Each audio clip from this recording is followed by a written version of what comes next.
예레미야는 예루살렘에서 동북쪽 4.8km 떨어진 아나돗 제사장 가문에서 태어난 사람이고 20살의 젊은 나이에 선지자로 부르심을 받았습니다. 예레미야는 요시야의 도움으로 요시야가 왕일 때 우상 숭배를 폐지하는 종교개혁을 시행하기도 했었고 우상 숭배를 일삼는 이스라엘 백성들에게 임할 하나님께서 주신 말씀 저주를 선포했다가 고향 사람들과 가족들로부터 미움을 받기도 합니다. 이후에 요시야가 죽은 후에 그의 왕위를 세습한 여호아스나 여호야김, 시드기야가 백성들과 함께 바벨론에 포로로 잡혀가게 될 것이다 라는 예언을 하나님께서 그 입술에 넣어주셨기 때문에 그대로 전했고 결국 예레미야의 예언대로 왕들과 백성들은 바벨론의 포로로 잡혀갔으며 예루살렘 성은 예레미야가 살아있는 시대에 함락되고 멸망되었습니다. 그 후에 예레미야는 바벨론에 대항하여 내란을 일으킨 이스라엘 백성들의 몇몇 무리들에게 잡혀 끌려가서 애굽으로 내려가 그곳에서 예언을 하다가 생을 마감하게 됩니다. 예레미야는 성품적으로 천성적으로 부드럽고 점잖은 사람이었다라고 성경신학자들은 주로 평가를 하고 동정심이 많은 사람이었다라고 말을 하는데요. 하나님께서 예레미야는 점잖고 부드러운 사람이었음에도 불구하고 예레미야에게 주신 하나님의 말씀은 이스라엘이 멸망당할 것이고 완전히 파괴될 것이라고 하는 말씀을 전해야 하는 상황 속에서 많은 심적 갈등을 느꼈고 그래서 많이 울었습니다. 그래서 예레미야의 별명이 눈물의 선지자, 상한 심령의 선지자와 같은 별명이 있기도 합니다. 그 눈물의 노래가 예레미야 애가로 기록되기도 했죠. 하지만 그런 부드러운 성정을 가졌음에도 불구하고 심판의 말씀을 받아서 전할 때에는 하나님의 말씀을 있는 그대로 전했고 그 말씀 때문에 겪게 되는 고난 앞에서 흔들림이 없는 사람이기도 했습니다. 예레미야서의 시대적 배경은 요시야의 종교개혁 시대부터 시작해서 바벨론에 멸망당하는 시기까지가 예레미야서의 시대적 배경입니다. 예레미야가 선지자로 부르심을 받을 때는 이스라엘이 아직 아수르에게 조공을 바치던 때였고 그때 요시야가 우연치 않게 율법책을 발견하게 되면서 종교개혁과 성전개혁을 단행하게 되고 예레미야는 이 일에 쓰임을 받기도 했었습니다. 요시야 때에는 종교개혁과 또 성전개혁을 통해서 하나님의 큰 복을 받은 때였지만 안타깝게도 이 시간은 짧아서 요시야가 애굽과의 전쟁, 무깃도 전쟁에 나갔을 때에 불의의 사고로 전쟁에서 전사를 하게 됩니다.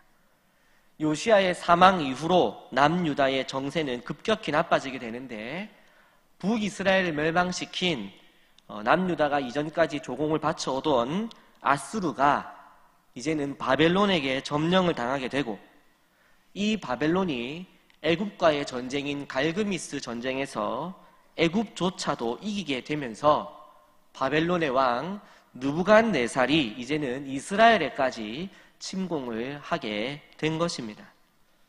이 침공으로 인해서 다니엘을 비롯한 많은 유다 백성들이 제1차 포로로 바벨론 땅으로 끌려가게 됐고 이때부터 바벨론 왕 느부갓네살이 여호야김을 시작으로 느부갓네살이 세운 왕이 이스라엘을 남유다를 통치하게 됩니다. 말하자면 허수아비 왕이 바벨론의 명령에 의해서 세워지게 된 것이죠.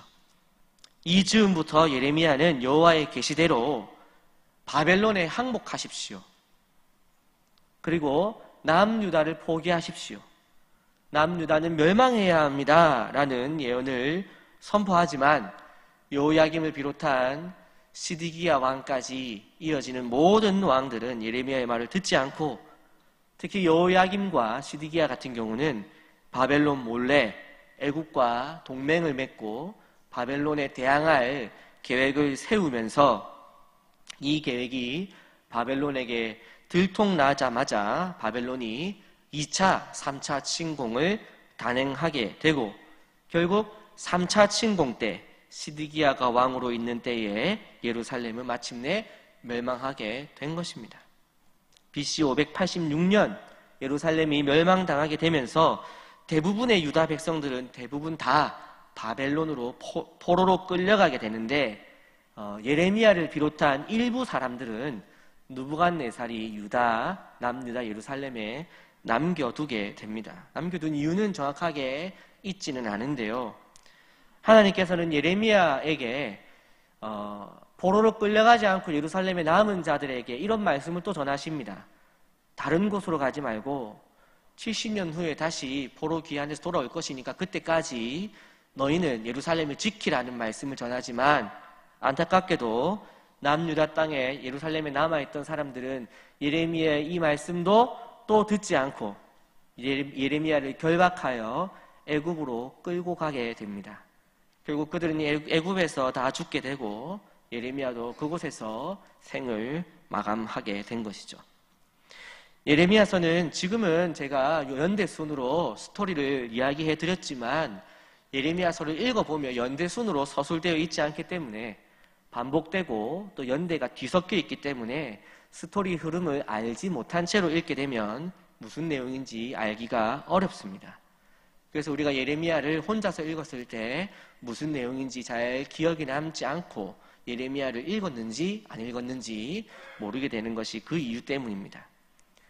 내용은 크게 7대지로 나뉘어지게 되는데 1장부터 18장까지가 요시야가 왕으로 통치하던 기간 동안 예레미야가 선포한 예언의 내용, 19장에서 29장까지가 예레미야가 이스라엘의 종교, 정치 지도자들의 부패와 죄악에 대한 하나님의 지적에 대한 선포, 30장에서 33장까지가 이스라엘이 포로로 잡혀간 바벨론에서 돌아올 것을 예언하는 내용, 34장에서 39장은 이스라엘이 하나님의 징계를 받아서 바벨론에 잡혀감으로써 이스라엘이 멸망당할 것이라는 예언, 40장에서 45장은 멸망 후에 예레미야가 방금 얘기했다시피 애굽으로 끌려가게 된 내용과 그곳에서 전했던 예언들의 내용, 46장에서 51장은 이스라엘 주변의 국가들에 대한 하나님의 예언, 그리고 마지막 52장은 39장과 같은 내용으로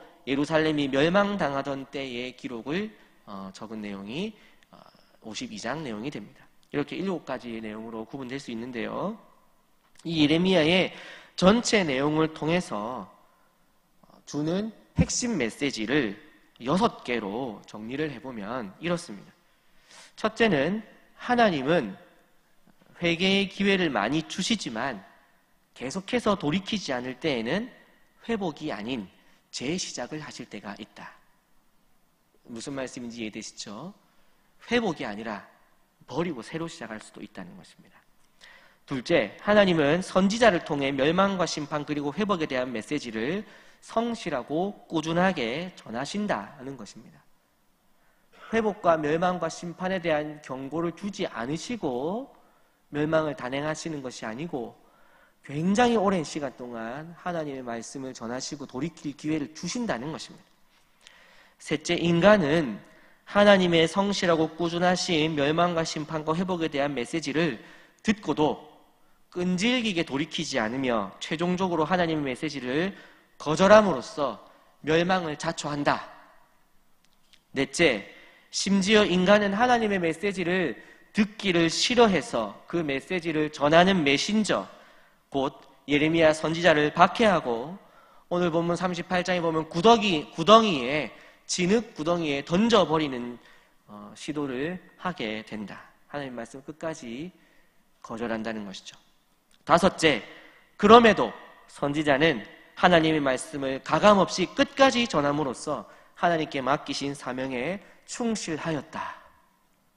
여섯째, 선지자를 통해 선포하신 하나님의 말씀은 하나도 빠짐없이 성취됐으며 그 예언의 과정과 결과는 모두 성경에 기록되었다.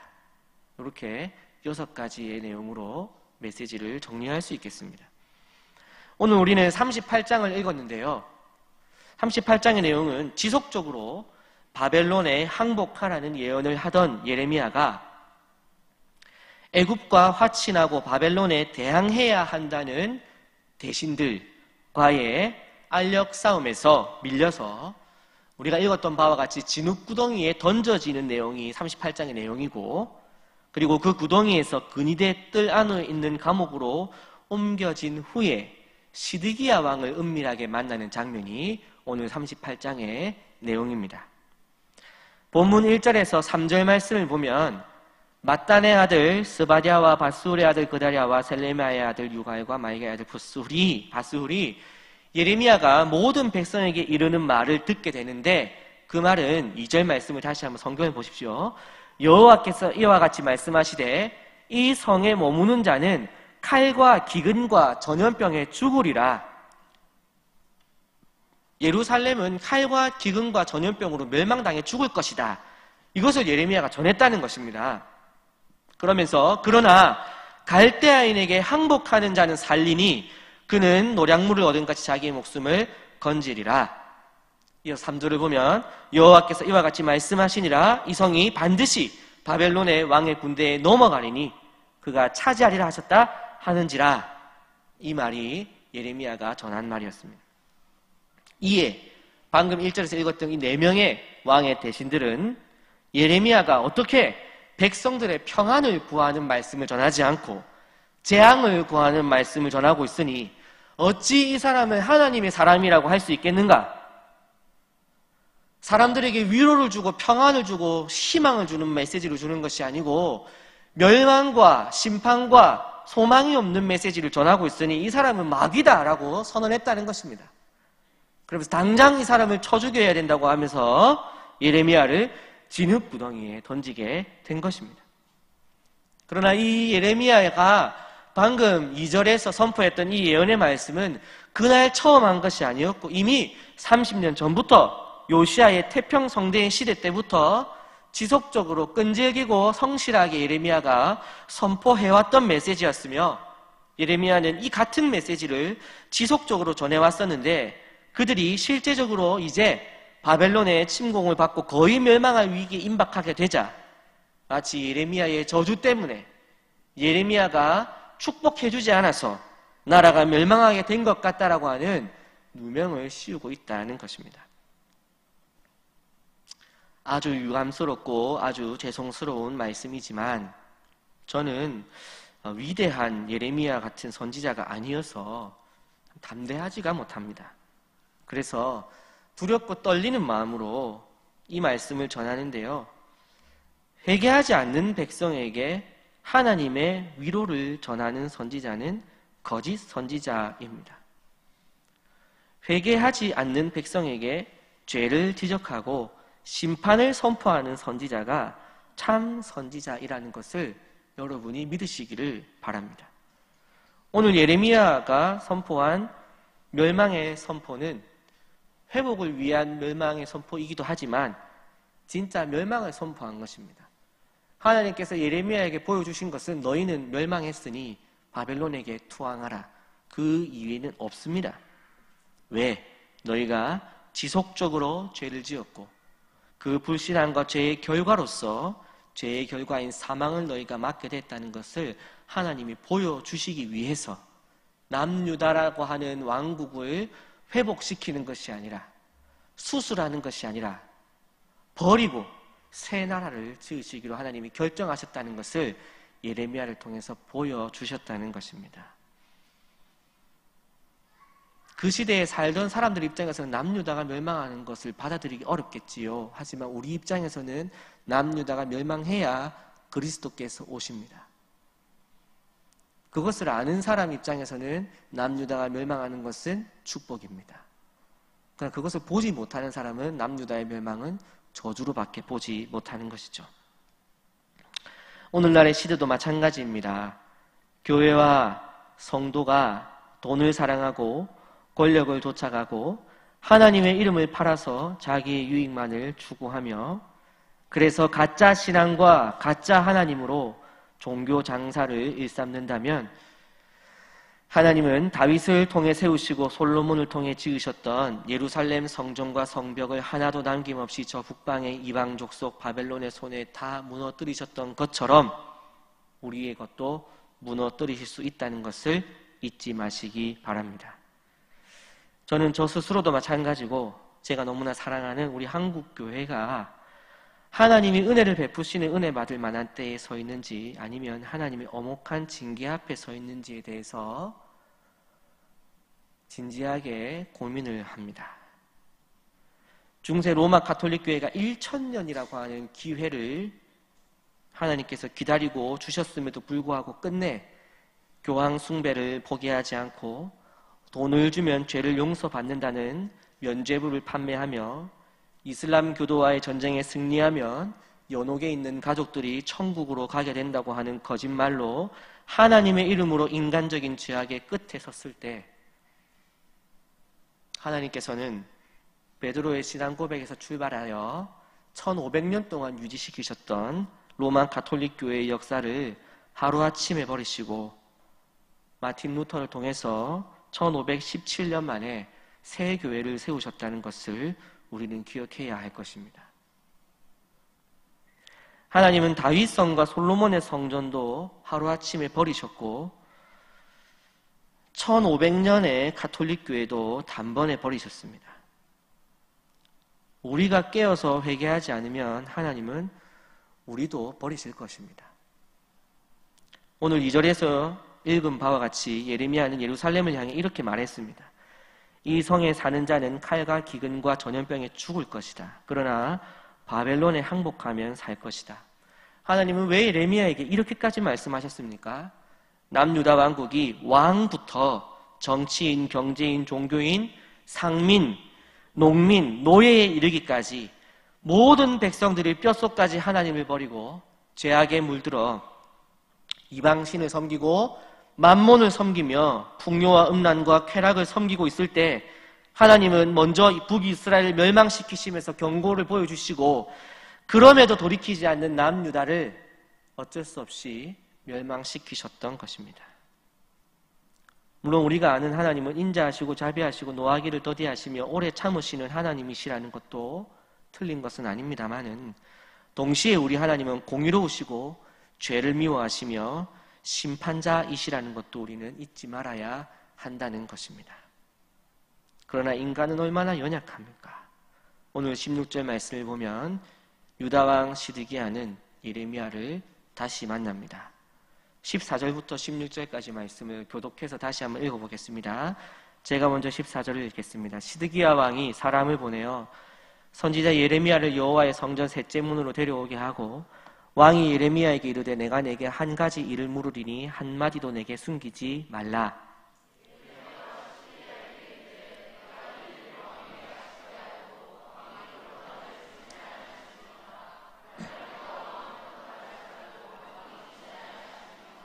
같이 읽겠습니다. 시드기야 왕이 비밀이 예레미야에게 맹세하여 이르되 우리에게 이 영혼을 지으신 여호와께서 살아계심을 두고 맹세하노니 내가 너를 죽이지도 아니하겠으며 내 생명을 찾는 그 사람들의 손에 넘기지도 아니하리라 하는지라. 요약하면 이런 내용입니다. 내 아무한테도 말 안 할 테니까 진짜 솔직하게 하나님이 뭐라고 말씀하시는지를 나한테 허심탄회하게 말해주라 했다는 것입니다. 시드기야는 마지막으로 진짜 하나님의 뜻이 뭔지 예레미야를 통해서 듣고자 시도하고 있는 것이죠.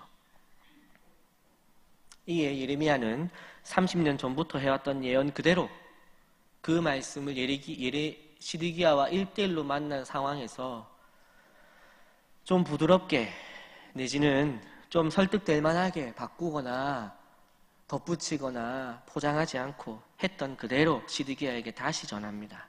17절에서 18절 말씀입니다. 만일 내가 바벨론에 항복하면 너와 내 가족이 살겠고 항복하지 않으면 너와 내 가족은 죽을 것이며 이 성은 불에 탈 것이다.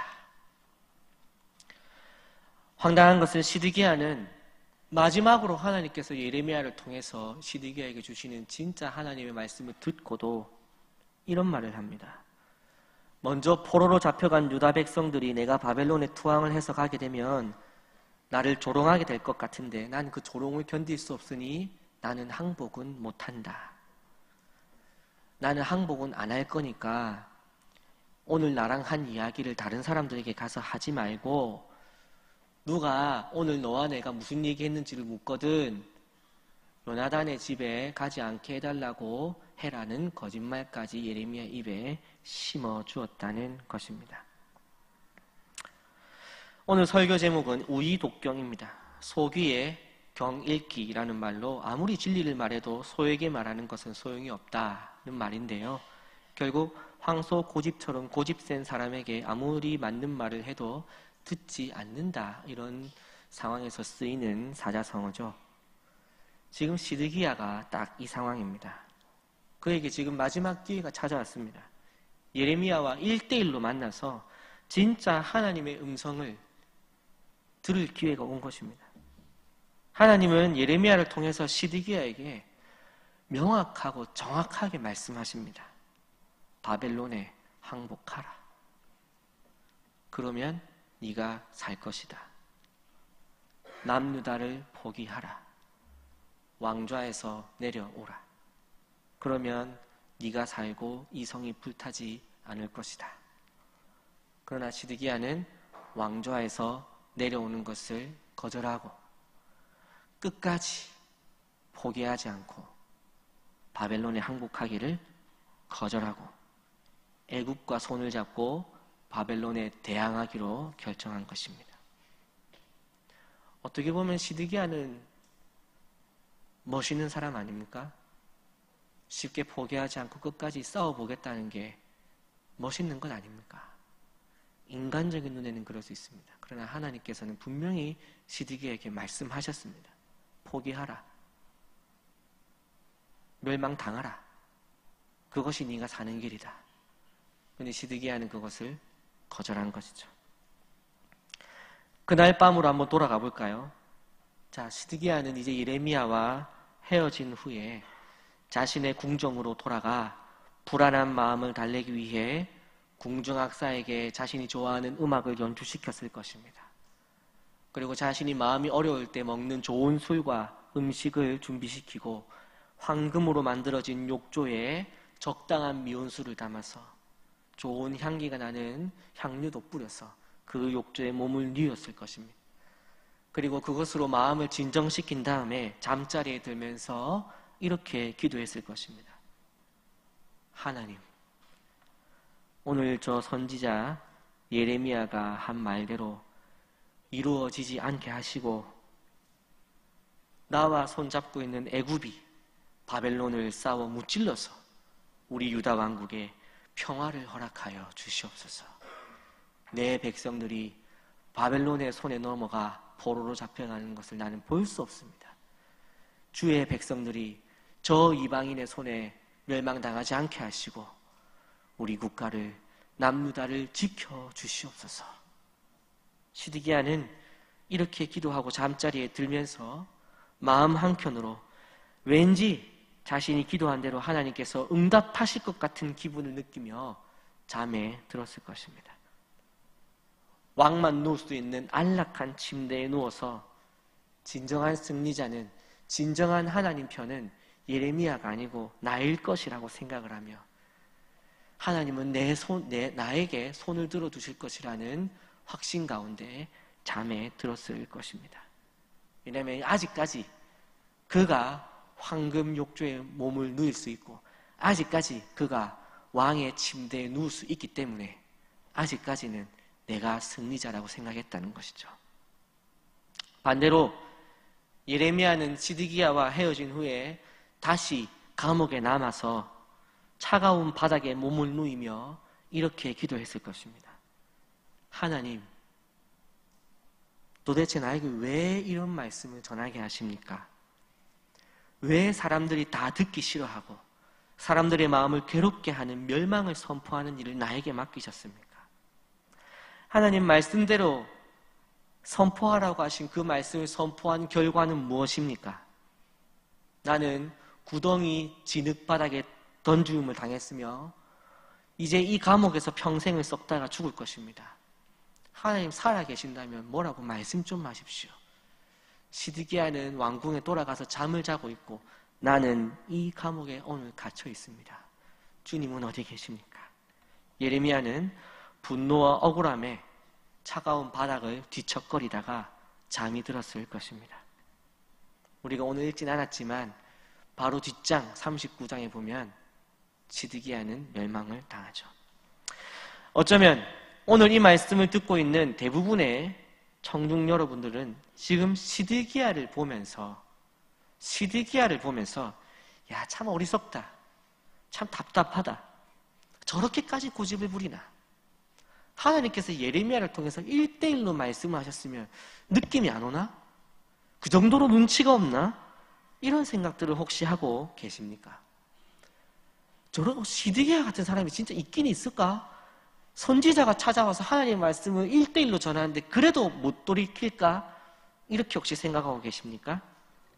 죄송한 말씀이지만 저를 비롯한 여기 있는 모두는 한 사람 예외 없이 시드기야보다 더 완악하게 돌이키지 않는 사람이라는 것을 기억하시기 바랍니다. 하나님은 하나님의 백성들이 하나님의 뜻대로 살아가는 삶을 원하시지 하나님의 백성들이 만들어낸 왕국을 기대하시지 않으십니다. 이 문장을 이해하십니까? 제가 다시 한번 말씀드려볼까요? 하나님은 하나님의 백성들이 하나님의 뜻대로 살아가는 것을 보기 원하시지 하나님이 백성들이 만들어낸 왕국을 받기를 기대하지 않으신다. 우리는 하나님이 기대하지도 않는 왕국을 만들기 위해서 바알과 손잡고 이세벨과 손잡고 금송아지를 하나님이라 속이며 아무데나 산당을 만들어서 멋대로 하나님을 섬기면서 입으로는 내가 하나님을 이렇게 섬긴다라고 말하고 있다는 것이 지금 시드기야가 하고 있는 일이죠. 하나님이 원하시는 하나님의 백성대로 살기는 싫고 내가 원하고 꿈꾸는 하나님 나라를 만들어 가는데 하나님께서 도구로 사용되어 주시기를 기대하는 것, 이게 우리의 신앙의 모습의 본질이라는 것입니다. 그것이 바로 오늘 이스라엘이 꿈꾸다가 실패한 꿈이었고 시드기야가 마지막 날까지 밤에 잠자리에 누울 때 꾸던 꿈이 바로 이 꿈이었다는 것입니다. 하나님의 뜻이 나에게 이루어지는 것이 아니라 내 소망이 하나님의 도우심을 입어 이루어지는 것, 이것이 시드기야가 꿈꾸는 하나님의 은혜였다는 것이라는 말입니다. 하나님 말씀대로 예레미야를 통해서 선포하신 그 말씀대로 바벨론에 항복하며 포로가 되어 바벨론에 끌려가는 것은 도무지 하기가 싫습니다. 자신이 계획한 대로 애굽과 정치적으로 결탁하고 애굽은 하나님의 도움을 받아 바벨론과의 전쟁에서 승리하고 자신은 백성들에게 위대한 정치가로서 마치 서희가 전쟁하지 않고 강동 6주를 여진족에게서 받아냈던 것처럼 백성들에게 칭송받기를 기대한 것이 이 시드기야의 꿈이었을 것이다 하는 것이죠. 하지만 그것은 개꿈이었고 그것은 하나님의 뜻이 아니었습니다. 저는 생각해 봅니다. 내가 만약 시드기야였다면 나는 어떻게 했을까?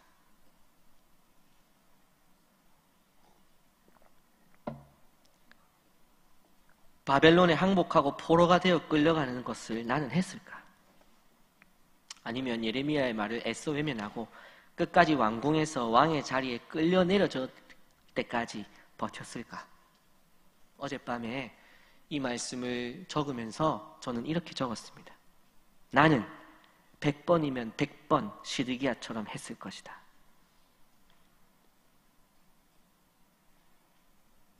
왕좌에서 내 스스로는 안 내려올 겁니다. 개처럼 끌려 내려갈 때까지 하나님 말씀대로 항복하라는 그 말씀에 나는 순종 안 할 것이라는 것을 나는 압니다. 내가 그런 사람이라는 것을 난 너무 잘 알고 있습니다. 나는 너무 극단적인 방법 말고 중도적이고 좀 더 신사적인 방법을 찾아내려고 노력했을 것입니다.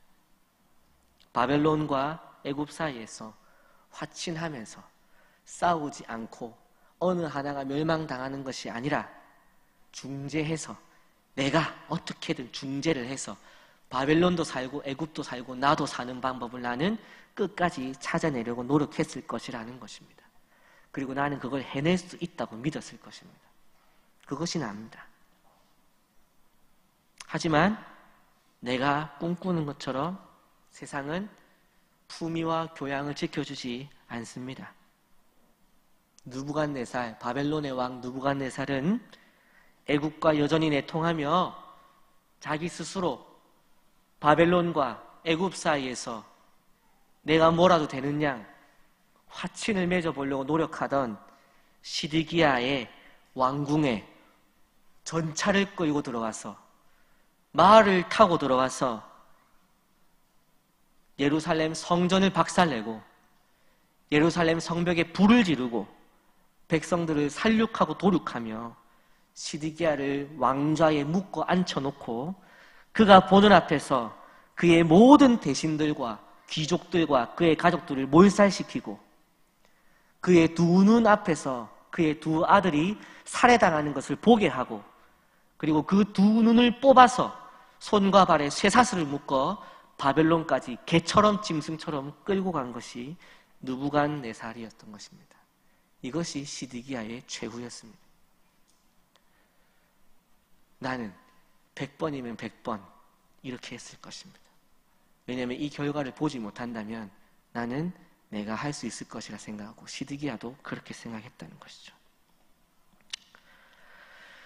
저는 오늘 말씀을 준비하면서 물리적인 눈물은 아니었지만 여기서 제가 참 많이 울었습니다 이렇게 쓰고 싶었지만 한 방울도 눈물이 나지 않았습니다. 저는 그렇게 눈물을 잘 흘리지 않습니다. 물리적인 눈물은 한 방울도 흐르지 않았지만 내적인 눈물을 참 많이 흘렸습니다. 첫째는 시드기야가 꼭 나 같아서, 둘째는 이 사실을 전해야 했던 예레미야의 슬픔이 느껴져서였습니다. 나는 예레미야가 아니기 때문에 지금 우리 앞에 심판이 서 있는지 아닌지 사실은 모릅니다. 하지만 확실히 아는 것 한 가지는 만일 우리가 시드기야와 같은 시대를 우리가 살아가고 있는 것이 맞다면 우리가 시드기야의 시대처럼 패역한 삶을 우리가 지금 살아가고 있다면 우리 앞에는 바벨론의 손에 의한 멸망이 임박했다는 것을 성경은 경고하고 있다고 우리는 알아야 한다는 것입니다. 바벨론의 몽둥이가 이미 바벨론의 느부갓네살의 손에 들려졌다는 것을 우리는 알아야 한다는 것입니다. 바라기는 저를 비롯한 우리 모두가 시드기야의 최후를 반면교사 삼아서 하나님 말씀 앞에서 머리 굴리지 말고 하나님 말씀이 주어졌는데 계속 머리 굴리잖아요. 그냥 그거 말고 이런 방법도 있는데 지금 2020년입니다. 주님. BC 586년이 아니에요. 좀 더 신사적이고 품위 있고 교양 있는 방법으로 합시다. 아니라는 것입니다. 말씀 그대로 오늘 우리에게 바벨론에게 져라. 바벨론에게 항복해라. 굴욕을 당하라. 모든 것을 빼앗기라. 말씀하신다면 우리는 그렇게 해야 된다는 것입니다. 하나님 꼭 바벨론에게 꼭 멸망을 당해야 됩니까? 그렇게 말고 꼭 항복을 해야 됩니까? 그냥 좀 왕의 지위를 유지하면서 어떻게 정치적으로 해결 안 될까요? 이런 생각을 우리는 이제 좀 버려야 된다는 것입니다. 말씀을 정리하겠습니다. 첫째로 우리 하나님은 사랑의 하나님이시지만 동시에 심판자 하나님이시라는 것을 잊지 마시기 바랍니다. 심판이 있음을 알면서도 학교에서 보면은 이렇게 하면 벌 받는다는 것을 알고 그것 때문에 학생부실에 끌려온 학생들 중에서 학생부실에 서 있는 선생님과 친분이 있는 학생은 가끔 이런 행동을 합니다. 아, 쌤, 저 아시죠? 두 배로 맞아야 됩니다.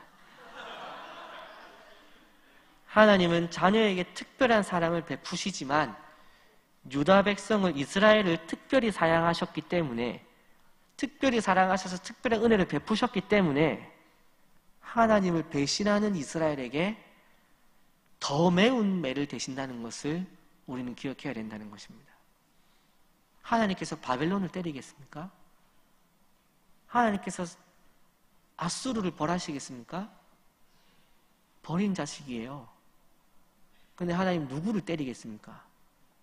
이스라엘은 죽여서라도 살려야 되는 거예요. 우리는 하나님이 우리를 사랑하시지만 하나님이 나를 사랑하시는 만큼 나를 팰 수 있다는 것을, 매를 대실 수 있다는 것을 기억하셔야 된다는 것입니다. 저는 한국교회를 하나님께서 특별히 사랑하셔서 오늘까지 특별한 부흥을 주셨다라고 믿습니다. 그래서 받은 사랑이 큰 만큼 우리가 하나님을 배신했을 때 받게 될 징계가 더 클 것이라는 것, 우리는 기억해야 할 것입니다. 둘째, 시드기야처럼 하나님의 이름을 팔아서 내 욕심과 야망을 실현하는데 하나님의 뜻을 갖다 붙이지 말자. 내 소망을 이루어가는데 하나님을 도구로 사용하려고 하는 시드기야를 뒤따르지 말자 하는 것입니다. 시드기야는 분명히 하나님의 뜻이 무엇인지 최종적으로 들었습니다. 그럼에도 자신의 생각을 바꾸지 않았고 심지어 예레미야가 잘못 들었을 것이라고 생각합니다. 우리는 시드기야처럼 내가 정한 결과에 하나님께서 헬퍼로 도와주시기를 원할 때가 많습니다. 그러나 사랑하는 성도님 여러분, 결정은 하나님이 하시지 내가 하는 것이 아닙니다. 그림은 하나님이 그리시지 내가 그리는 것이 아닙니다. 시드기야는 포로되는 것을 싫고 멸망당하는 것이 싫었습니다. 자기가 원하는 스타일이 아니에요. 근데 하나님 스타일이 중요하지 내 스타일이 중요한 게 아니라는 겁니다. 하나님은 멸망당해서 시드기야가 포로로 잡혀가야 죽지 않는다라는 길을 분명히 보여주셨습니다. 그러나 시드기야는 끝까지 자신이 원하는 방식대로 하나님이 일해주시기를 기대했고 하나님께서는 그 기대를 처참히 밟으시고 시드기야를 버리십니다. 그래서 우리는 시드기야를 따라가서는 안 됩니다. 마지막 세 번째입니다. 우리는 그래서 하나님 말씀을 듣기에 애써야 하고 하나님의 뜻을 분별하는 데 힘써야 하며 예레미야처럼 그 말씀에 죽기까지 순종해야 하겠습니다. 우리가 시드기야가 되지 않기 위해서 어떻게 해야 되겠습니까? 먼저는 하나님 말씀에 귀를 기울여야 합니다. 시드기야는 그래도 들으려고는 했습니다. 우리는 어떨까요? 들으려고도 안 합니다. 그러면 시드기야보다 더 비참할 수 있습니다. 어쨌든 하나님의 말씀을 듣지 않고 하나님의 말씀을 순종할 수 없습니다. 말씀을 읽지도 설교를 듣지도 않으면서 하나님의 인도하심을 받기 원하는 성도들이 때로는 있습니다. 저도 때로는 예배 시간에 앉아서 졸릴 때가 있고 딴 생각을 할 때가 있습니다. 오늘 집에 가서 뭘 먹을까? 오늘 저녁에 축구 시합이 있는데 누가 이길까? 내일은 학교 가면 뭐 할까? 이런 생각 합니다. 목사라고 그런 생각 안 할까요? 밖에 나가면 비가 오는 것 같은데 차에 우산이 있던가? 이런 생각하고 앉아 있습니다. 설교 시간에. 그래서 오늘 주시는 하나님 말씀을 놓칠 때가 있다 이거예요. 그러면 순종을 못한다는 것입니다. 적어도 주일에 예배에서 하나님 말씀 듣는 것이 실패했다면 기회는 남아있습니다. 뭘 하면 됩니까? 묵상을 하면 되죠. 근데 묵상할 때 딱 마침 또 밥을 먹게 되고 밥을 먹고 나면은 씻어야 되고 씻고 나면은 출근해야 되니까 묵상을 가볍게 제꼈습니다. 출근을 했습니다. 업무가 쏟아집니다. 바쁩니다. 수업도 해야 됩니다. 하루가 끝났습니다. 하나님과 상관없는 삶을 살아가는 것이죠. 하나님의 말씀을 들으려는 애를 쓰지 않으면서 하나님의 도움을 구하고 계십니까? 네. 세게 넘어가겠습니다. 그런 일은 없습니다. 하나님 도우심은 있을 수가 없는 것이죠. 그 다음으로 필요한 것은 무엇입니까? 하나님의 뜻을 분별하는 분별력이 있어야 합니다. 내 생각과 하나님의 뜻이 상충될 때 우리는 기도해야 됩니다. 그러나 기도할 때 아까 시드기야처럼 황금 욕조에 누워서 주님, 내 뜻대로 일하십시오. 통보했습니다. 내일까지 어떻게 하는지 지켜보겠습니다. 아멘. 이건 기도가 아니에요. 주님, 내가 어떻게 하기를 원하십니까? 주의 말씀이 주어졌으나 나는 이게 너무 두렵고 떨려서 하기가 어렵습니다. 내가 어떻게 해야 될까요? 이렇게 기도할 때 누가 일하실까요? 성령님께서 일하시는 거예요. 성령님은 내가 기도할 때 내가 옆에 있다가 내 옆에 계시다가 하나님한테 지금 가서 내 말 똑바로 전하세요. 성령님, 내가 이렇게 말했으니까 내일까지 이렇게 하라고 성령님 하나님한테 가서 정확하게 전달하세요. 이게 기도가 아니라는 거예요.